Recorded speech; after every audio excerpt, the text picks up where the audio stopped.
wearing a tzitzit and he didn't check it for 1 year, 2 years, maybe your tzitzit is,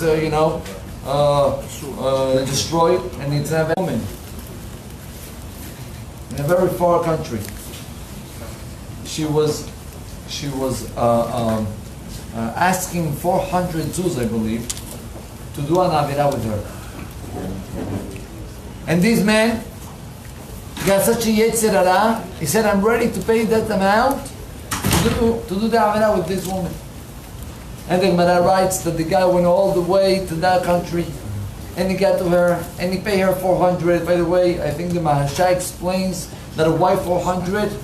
The number 400 represents the yetzer hara, the koach hatum'ah. Why? You remember how many guys Esav brought with him to fight with Yaakov?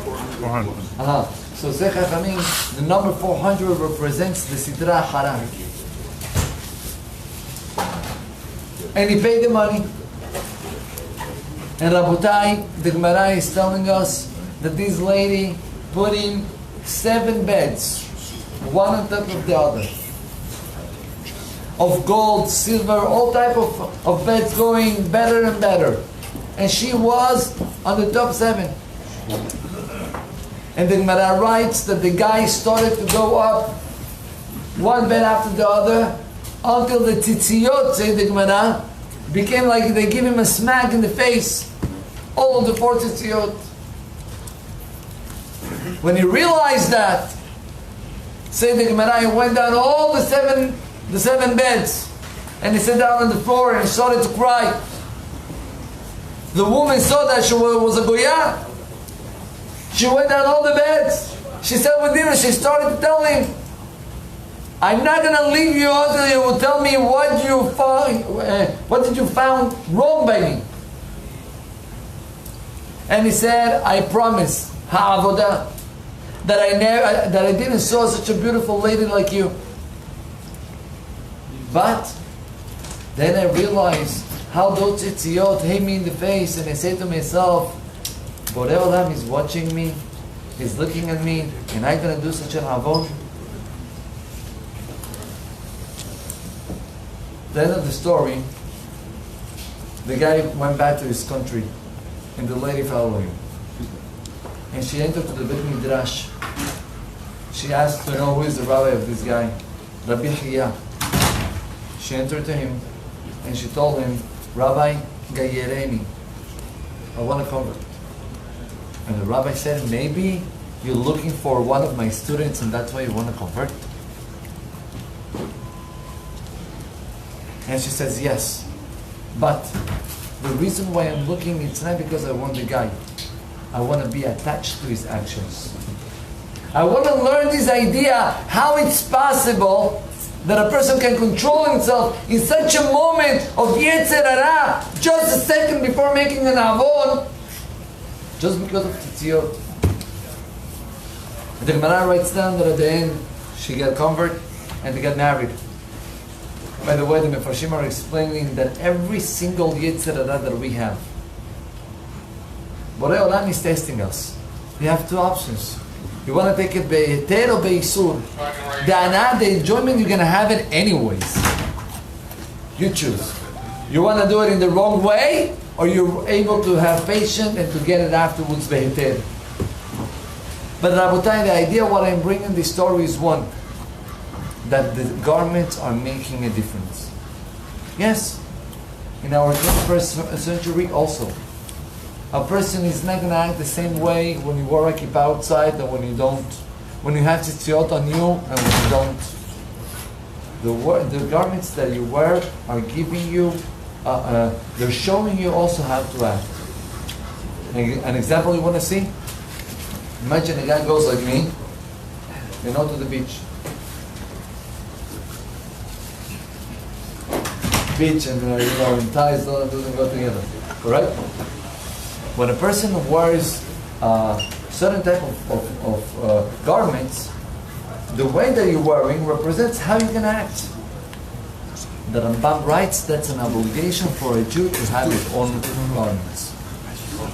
And I'm going to tell you, I think I told you this story in the past, beautiful story that I got from the same guy that happened to him this this situation. He said that when he was in college, he was learning, I forgot what exactly, but he was the only guy in college wearing kippah. Only guy in college. There were other Jews, he was the only one with kippah. He said that one day his teacher, his professor, whatever, came up to him and he told him, listen, I just got a great option for you, an interview of one of the greatest offer, right? Lofer. For you, you know, it's one in a lifetime you can get such an offer. Okay, sounds good. The guy wants to meet you next week, and then the professor tells him, but listen, I don't know what, you know, the kippah over there, I don't know if it's going to go together with the, think about it. The guy said, what, my kippah? I never took it out. I'm not going to take it out. But Rabbi, the Yetzer Hara, you know how it works? Is washing your brain every single day. That weekend, the Yetzer Hara didn't stop making him think. Maybe, you know, you're putting yourself you're going to lose your job forever. What about Parnassah? 5 minutes without kippah, what's the big deal? Rabbi, Monday came, and the guy had the interview. And he didn't know what to do. And he had his kippah on. He was about to enter to the room. He put the kippah in the pocket. Put the kippah in the pocket. He opens the door. And who he sees in front of him? A ger chassid. You know what's a ger chassid? A Hasidic guy with the Spreimel, with the peol, with the beer. He's the owner of the firm. Of the whatever. Of the empresa, ¿cómo se dice? Firm, firm. Of the offer. And the Hasidic guy looks at him and he says, where's your kippah? Say, So listen, I'm going to tell you something. I came to this college and I was looking for a guy to have a very high position in my company. I just want to tell you something. The reason why I decided to meet with you was because I saw the only Jew, the worst kippah in the college, and he's not worried about what his friends are going to tell him.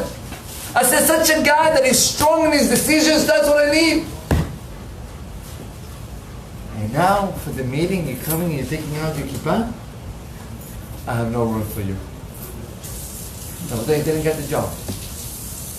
And this guy, Baruch Hashem, today became, I'm talking years after, today became a very successful guy. And he said, but let me tell you, what this Hasidic guy told me, I got it for all my life. If you're taking one way, be serious. Because if you're not serious, you will never succeed. That's what Yaakov Avinu is teaching to Yosef. Judaism, it's not only in the heart, it's also in the outside. Don't be embarrassed by being a Jew. Don't be embarrassed by showing that you're a Jew. When you show to yourself that you're strong, people are going to appreciate you and you're going to have much more success. Baruch Adonai Le'olam. Amen. Amen.